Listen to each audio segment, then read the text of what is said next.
In het Hielenland stien de basisscholen in het teken van de koning spelen. Op basisscholen de Rank in Messelwier weer de dag extra feestelijk.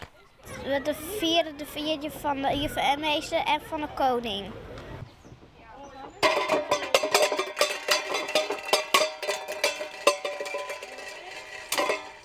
De koningsspelen die staan natuurlijk altijd in het teken van sport en bewegen. Dus we gaan Joet de hele dag sport en bewegen op het programma staan. Tennisje, blikjes gooien in school en zo. En dat, ja. Ik ga rond voetballen met daar. En we gaan daar doen, maar dat voelt me niks. Nee, hoe zou net?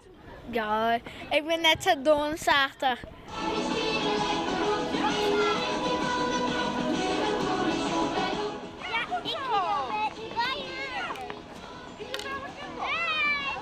Sien Jelien had dus koning betocht dat het leuk was om de koningsspelen in te voeren.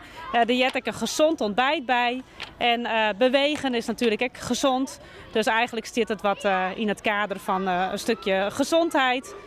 Gezond eten en bewegen. Zo krijgt van de vakantie weer het een slagenfeestje. En zeker met dit waterbie, dat kan het beter. En omdat we 12 uur uit gaan. En ja, gewoon allemaal speeltjes doen en alles, dat vind ik echt wel leuk. Maar ik ben lekker maar op de trekker.